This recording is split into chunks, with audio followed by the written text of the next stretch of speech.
শ্বশুর বাড়িতে প্রথম প্রথম নতুন বইয়ের অবস্থা ভার্সেস তার 5 বছর পর। বৌমা বৌমা হ্যাঁ কোন শাশুড়ি মা? শুধু মা এটাও কি শিখাই দিতে লাগে? আর তোমার মাথা ঘুমটা কই? হ্যাঁ কোন মা? কইতাছি বিয়েতে যতগুলা গয়না পাইছো তুমি এটি সব আমারে দিয়া দাও। কিন্তু মা এটি তো আমার পরিবারের লোকেরা দিছিল। এখন ইডোই তোমার পরিবার, ঠিক আছে? তুমি বাচ্চা মানুষ, এতগুলা গয়না সামাল দিতে পারতা না? আমারে দিয়া দাও। ঠিক আছে মা, আমি নিয়ে আইতাছি।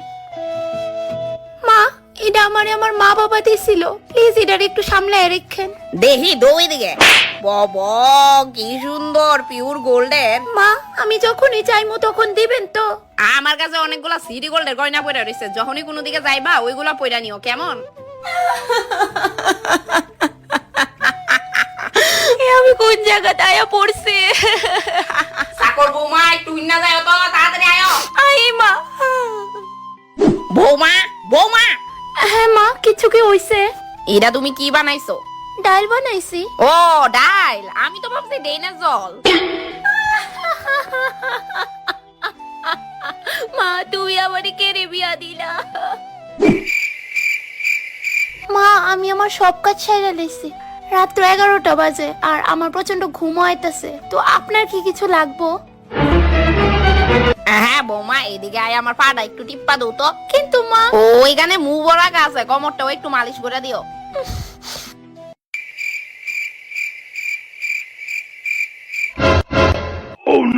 এই কি হইছে? ভালো করে মালিশ করো, মা বাবা কিছু শিখাইছে না নাকি? কি জানেন তো, আমার মা বাবা আমারে গোলামের মতো রাখছে না, তাই হয়তো জানি না। এই বেশি কথা না, দাবাও পা দাবাও, তারপর কোমরও আছে।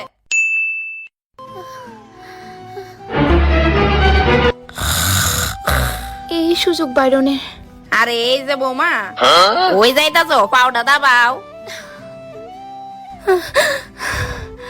বিয়ের আগে আমি কত দিব্যি চড়াফেরা করতাম, নিজে যাই মনে চাইতো তাই করতাম, আর এখন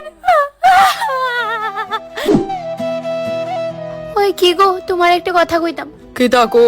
দেখো তোমার মা আমার উপর প্রচন্ড অত্যাচার শুরু করছে, আমি কিন্তু আর নিতে পারতেছি না।